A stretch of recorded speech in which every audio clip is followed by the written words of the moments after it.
Historical Reconstruction of Aryan X. Episode 29, The Secret of Gaecheon, Gaecheon, which opened the heavens, and the birth of Buddhism.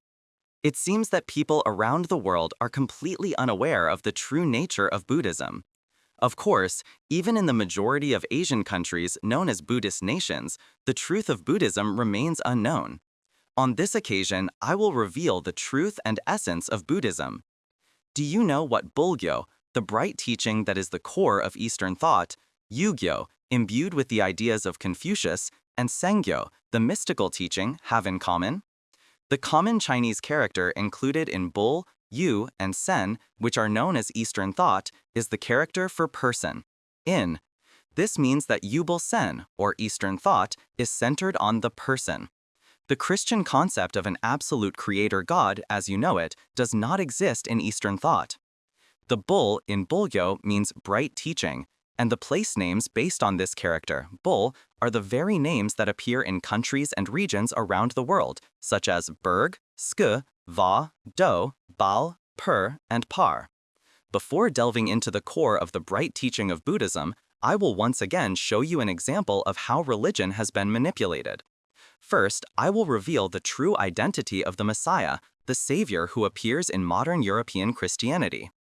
Around 3800 BC, the Bodhisattva who moved from Central Asia west to Georgia in Europe was Muduk Bosal. Muduk Bosal is called Maitreya in Sanskrit, Mateya in Pali, and Messiah, Mithra, Misra, or Miro in English.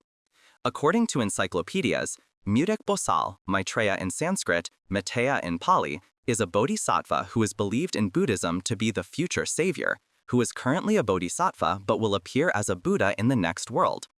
According to Buddhist doctrine, he received a prophecy to become the Buddha who will save all sentient beings who could not be saved by Gautama Buddha, under the Yonghwasu like dragon flower tree.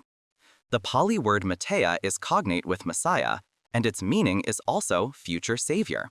What does this mean? Is this not the Messiah of modern Christianity? And the meaning is the same, savior? Aha! The Catholic and Christian papacy in Europe actually signified the papal office of the Buddhist Muduk Bosal. The Messiah of Christianity was none other than the Muduk Bosal who had moved westward. Christianity is called Christ. The cry here is the Kori of Korea, as was said before. Korea was previously a Buddhist nation, not the Christian nation it is today. This is the truth. The primordial culture of all races in Central Asia, the cradle of humanity, is the Shinsen culture of the Scythian Aryans. This Shinsen culture is also the bright teaching of Bulgyo and the ideology of Confucius, Yugyo. In other words, Bulgyo, the bright teaching, is the primordial culture of humanity, not a teaching that began with Shakyamuni Buddha. The ancestors of humanity moved from Central Asia, the cradle of humanity, to various regions and settled down. From before 10,000 BC, the era of Hwanguk or Hwanin continued until a groundbreaking event that would become a cornerstone of human history occurred in the cradle of humanity in Central Asia around 3897 BC. We will examine this historical content through Korea's founding myth, citing the Samguk Yusa like a history book written by monk Kata. Long ago, Hwanung, a bright man, and the son of Hwanin, the leader of the bright nation of Hwanguk in Kazakhstan, often set his eyes on the world and coveted the human realm. His father, Hwanin, the leader of humanity, knew his son's will. Looking down upon Samwi Tabek of Baekdao Mountain, the spiritual mountain of humanity in Central Asia, he saw that it was a place where humans could be widely benefited. He immediately gave 3 chambuin, signifying the leader of humanity, and sent him down to rule the human world. The bright man Hwanung, who became the leader of humanity, led a host of 3,000 and descended to the top of Taibeksan in Central Asia, the Diamond Mountain, also known in history as Myohyangsan, under a sacred tree, the Shindansu. This place was called Shinshi, the mystical land, the stage for Gaecheon, which opened the heavens. It was also called Soul, the soul of the entire world. This figure is called Hwanung Chenwang, the bright and luminous king of heaven. He governed and enlightened the world, leading the Pongbak, who studied the wind, the Usa, who studied the rain, and the Unsa, who studied the clouds, and oversaw more than 360 human affairs, including grains, life, disease, punishment, and good and evil. The place where the Hwanguk of Hwanin, the leader of humanity, existed was present-day Kazakhstan. The place where his son descended to widely benefit humanity was Central Asia, the ancient cradle of humanity to which he returned where his ancestors had been. Let's infer the time of this return to Central Asia, the cradle of humanity. Citing the Hwandangogi like a history book. From the time the heavens were opened in the mystical land, 18 generations passed, that is, 1,565 years, until Dongun Wangum was finally born. Through this content from the Hwandangogi, we can calculate the time of the return from Kazakhstan to Turkmenistan. The accession of Emperor Dongun, the progenitor of the separation of state and religion, was in 2333 BC. The opening of the heavens by Hwanum Chenwang, the bright and luminous king of heaven, who returned from Kazakhstan to Central Asia, occurred 1,565 years before this. That is, the opening of the heavens by Hwanum Chenwang occurred in 3897 BC. This figure, who opened the heavens around 3897 BC, is called Hwanung Chenwang, the bright and luminous king of heaven. Who could this person be in history? When you go to a Buddhist temple today, the building erected at the entrance is the gate of the four heavenly kings, like Chenwang, who are four enlightened beings. And the protagonist who opened the heavens in the mystical land of Central Asia around 3897 BC is also called Chenwang from Hwanung Chenwang, the bright and luminous king of heaven. The fact is, Dayung, the protagonist of the Dayungjan, where the main Buddha is enshrined in modern Buddhism, is none other than Hwanung, from the Korean myth of Hwanung Chenwang. The protagonist of the main hall of Buddhism is Dayung, with a greatly bright meaning. The protagonist who opened the heavens in Korean mythology is also Hwanung, with a bright and luminous meaning. Dayung and Hwanung have the same meaning, and while Ung can be interpreted as male, it also has a bright meaning.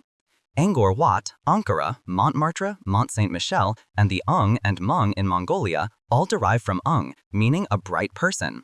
Furthermore, the bear that appears in the mythology of the Celts who migrated to Europe and the bear in Korean mythology were the bright ones, Dayung and Hwanung. The Scythian Aryans, people of the world, did not have teachings so backward to use a living animal, the bear, as a totem. Celts, take heed. The bear of your history is the brightness of the Buddha, the main figure of Buddhism.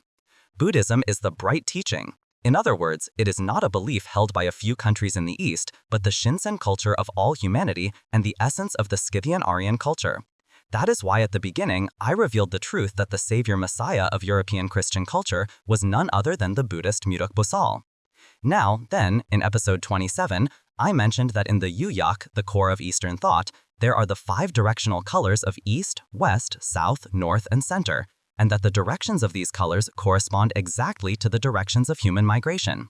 I quote again. Migration of humanity. The West is white, the East is blue, the South is red, the North is black and yellow. But directions of the Yuyak. The center is yellow, the West is white, the East is blue, the East is blue, the South is red, the North is black. Please think about this slowly and slowly. In the Yuyak of Eastern thought, colors are also assigned to the directions of East, West, South, North, and Center. This is called the Obang-sek, the 5 directional colors in the Yuyak. Now, let's look at the Obang-sek of the Yuyak. Center is yellow, West is white, East is blue, South is red, North is black. However, when comparing the colors of human migration with the Obang-sek of the Yuyak, the West being white, East being blue, and South being red match exactly. But in the Yuyak of Eastern thought, the center is said to be yellow, while the Hwangung clan of the yellow color was said to have moved north, and the north in the Yuyak is said to be black. There is a secret hidden here.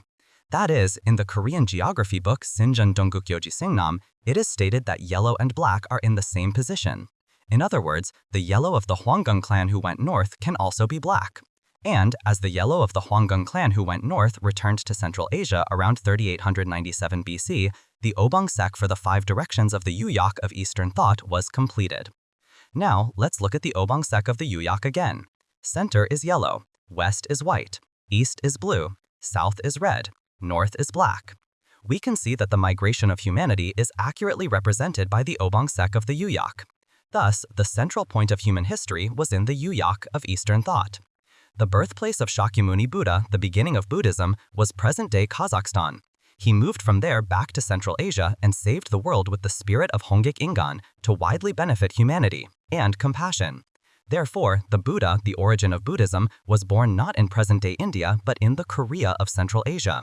The Buddha, the origin of Buddhism, means bright, and this person is not only the ancestor of Koreans but the ancestor of all races in the world. I sincerely hope you will know this truth. In the next episode, I will reveal what religion is, as well as the system of Jongga, like head family, and Jokbo, like genealogy, which exists uniquely in Korea in the whole world. I sincerely hope that you contact many people and participate in this once-in-a-lifetime opportunity. The heavens and the earth will tremble. The subtitle language can be translated into the language of each country, so please make use of it. If there are any issues, please contact me via comments or Google Mail. My Google Mail address is aryanrealhistory@gmail.com. The YouTube video addresses are Historical Reconstruction of Aryan or History Restoration of Aryan. Everyone, your subscriptions and likes are your conscience and passion for the truth, so please do not forget.